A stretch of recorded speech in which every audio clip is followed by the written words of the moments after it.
Let's mic CM साहब। CM साहब में दोस्तों हम बात करते हैं देश के विभिन्न राज्यों के मुख्यमंत्रियों की गतिविधियों की। आज सबसे पहले बात करते हैं दिल्ली से। दिल्ली की मुख्यमंत्री रेखा गुप्ता ने कहा है कि प्रधानमंत्री मोदी ने सबसे अपील की है कि ईंधन की बचत करें और उसके बहुत सारे तरीके हैं। हर व्यक्ति अपने अपने तरीके से इस कोशिश को कर रहा है। आज के इस कार्यक्रम में जो बेटियों को साइकिल दी गई है, यह उनके पूरे परिवार के काम आने वाला साधन है, जिससे ईंधन की बचत भी होगी। देखिए, देश के प्रधानमंत्री जी ने हम सबसे अपील की है ईंधन की बचत करें। उसके बहुत सारे तरीके हैं। हर व्यक्ति अपने अपने तरीके से इस कोशिश को कर रहा है। मुझे खुशी है कि आज के इस कार्यक्रम में जो आज इन बेटियों को साइकिल दी गई है, ये भी उस पूरे परिवार के काम आने वाला साधन है, जिससे ईंधन की बचत भी होगी और एक बहुत ही स्वायत्तता उस बेटी को मिलेगी जो अपने घर से स्कूल तक जाने के लिए अब किसी पे डिपेंडेंट नहीं होगी। वो अपनी साइकिल के साथ खुद आगे बढ़ेगी। दिल्ली सरकार की ये जो योजना है, जिसमें हम सभी बेटियों को साइकिल देने की तैयारी कर रहे हैं, आज उसी श्रृंखला में यहाँ पर हमारे विधायक ने अपने क्षेत्र की बेटियों को साइकिल बांटी है। मैं बहुत खुश हूँ कि ये दोनों कामों का समाधान कर रहा है कि एक तो वो बेटी खुश है जिसको वो साइकिल मिली है, और दूसरा जिस ईंधन की बचत के लक्ष्य को लेकर के पूरी दिल्ली, पूरा देश आगे बढ़ रहा है, उसमें भी ये कारगर साबित होगा। विद्या वाहिनी के लिए साइकिल के टेंडर लगे हुए हैं और जैसे ही स्कूल की छुट्टियां खत्म होगी, हम उन बच्चों को वो साइकिल बांटेंगे। Thank you.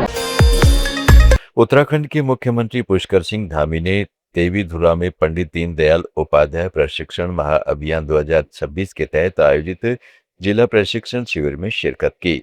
मुख्यमंत्री ने कहा है कि नीति आयोग के सतत विकास लक्ष्यों की सूची में उत्तराखंड को पूरे देश में पहला स्थान मिला है।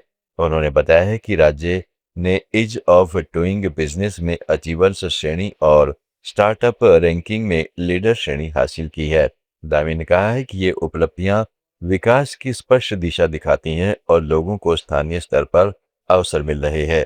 उन्होंने प्रशासन से जनता सेवा और नीतियों में त्वरित क्रियान्वयन पर ध्यान देने का आग्रह किया है। इस साल जिस प्रकार की संख्या आ रही है, उससे अनुमान लगाया जा सकता है कि बड़ी यात्रा होगी। लोगों का आवागमन बढ़ा है, पर्यटन के क्षेत्र में बढ़ा है और रिवर्स पलायन हो रहा है। लोग अपने घरों में आकर काम धंधा कर रहे हैं और हमें नीति आयोग द्वारा जारी सतत विकास के लक्ष्यों को हासिल करने के इंडेक्स में पूरे देश में पहला स्थान प्राप्त हुआ है। साथ ही भारत सरकार द्वारा सार्वजनिक वित्तीय प्रदर्शन सूचकांक में विशेष राज्यों की श्रेणी में हमको दूसरा स्थान प्राप्त हुआ है। इसके अलावा ईज ऑफ डूइंग बिजनेस में उत्तराखंड को अचीवर्स और स्टार्टअप रैंकिंग में लीडर्स की श्रेणी प्राप्त हुई है। यानी हमारे युवा अच्छा काम कर रहे हैं, अच्छी चीजें कर रहे हैं, अच्छे नए अपने काम शुरू कर रहे हैं। बीते 4 वर्षों से लगातार देश में हमको मोस्ट फिल्म फ्रेंडली स्टेट होने का गौरव भी प्राप्त हो रहा है। पहले फिल्म बनाने के लिए लोग देश के दूसरे स्थानों पर जाते थे और आज उनके लिए भी सबसे पसंदीदा स्थान देवभूमि उत्तराखंड हो गई है, जहां साल में कई सैकड़ों फिल्में आप बन रही हैं। किसानों की आय वृद्धि करने के साथ साथ आज जहां एक और उत्तराखंड का मत्स्य सेक्टर 9% से अधिक की दर से वृद्धि कर रहा है। ट्राउट फिशिंग आज पूरे पहाड़ों में बहुत तेजी से जो है लोग उसको अपना रहे हैं। वहीं पिछले वर्ष भारत सरकार द्वारा उत्तराखंड को हिमालय राज्यों की श्रेणी में श्रेष्ठ मत्स्य राज्य का सम्मान भी प्राप्त हुआ है। आज हम युवाओं को रोजगार उपलब्ध कराने में भी देश का अग्रणी राज्य बनकर उभरे हैं। बीते वर्ष 2024 में नीति आयोग द्वारा जारी एक्सपोर्ट प्रीपेयर्डनेस इंडेक्स में निर्यातांक तैयारी सूचकांक में, उस सूचकांक में आगे की तैयारी के उसमें भी उत्तराखंड को देश के अग्रणी राज्यों में स्थान मिला है। मध्य प्रदेश के मुख्यमंत्री मोहन यादव ने भोजशाला मामले पर मध्य प्रदेश हाईकोर्ट की इंदौर बेंच के फैसले पर कहा, जो कोर्ट ने निर्णय दिया है और मैं प्रसन्नता भी व्यक्त करता हूं कि कोर्ट ने माना कि ये भोजशाला का स्थान था। मैं अपनी ओर से इस निर्णय का स्वागत करता हूँ। माननीय न्यायालय द्वारा वर्षों पुराना भोजशाला प्रकरण का जो निर्णय दिया है, मैं माननीय न्यायालय के माध्यम से सभी समाजजनों को न्यायालय के निर्णय के माध्यम से जो हम सबका हमारी परंपरा भी है कि हम न्यायालय के निर्णय के आधार पर इस बात का प्रसन्नता भी व्यक्त करता हूं कि न्यायालय ने माना कि हाँ, ये भोजशाला का स्थान था जहां राजा भोज ने मां वाग्देवी के स्थान के माध्यम से इस स्थान की महत्ता को विकसित किया था।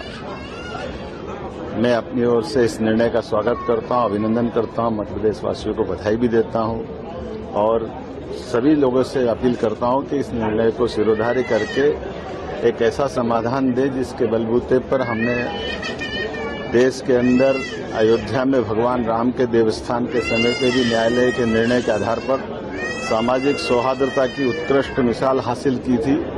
उसी परंपरा में मध्य प्रदेश भी एक दूसरा स्थान बन सकता है जब हम अपने इस समाधान के बलबूते पर न्यायालय के निर्णय के आधार पर हम अपने लिए इस निर्णय को सिरोधार्य करके एक स्थायी समाधान हमेशा परस्पर आपसी भाईचारे का बनाएं।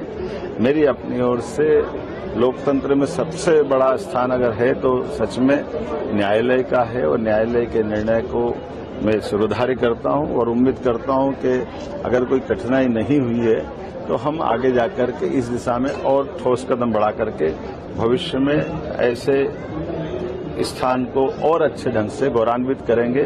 जो वाग्देवी की प्रतिमा विदेश में है, हम यथायोग्य प्रकार से कानून सम्मत तरीके से उसको लाने का भी प्रबंधन करेंगे।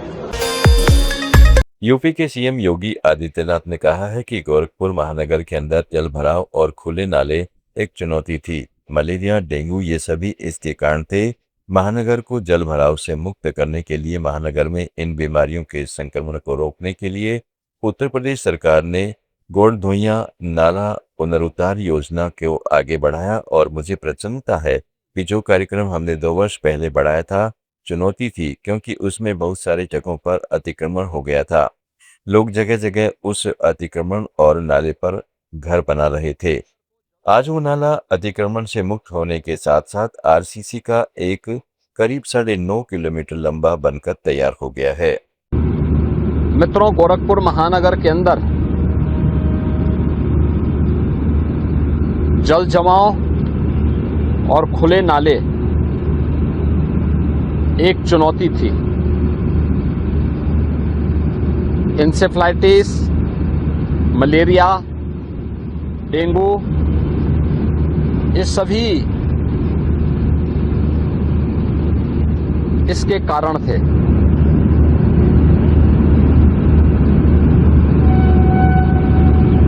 महानगर को जल जमाव से मुक्त करने के लिए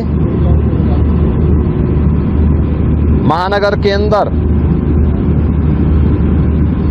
इन बीमारियों के संक्रमण को रोकने के लिए उत्तर प्रदेश सरकार ने गुड़धोआ नाला पुनरुद्धार की एक स्कीम को आगे बढ़ाया और मुझे प्रसन्नता है कि जो कार्यक्रम हम लोगों ने 2 वर्ष पहले आगे बढ़ाया था, चैलेंज था क्योंकि उसमें बहुत सारी जगह अतिक्रमण हो गया था। लोग जगह जगह उस अतिक्रमण और नाले के ऊपर ही घर बना दिए थे। आज वो पूरा नाला अतिक्रमण से मुक्त होने के साथ साथ आरसीसी का एक लगभग 9.5 किलोमीटर लंबा जो लगभग 10 मीटर चौड़ा है, ये बनकर के तैयार हो गया है। इस पूरे आरसीसी सीएम साहब में आज इतना ही। जुड़े रहे लेट्स बाइक के साथ।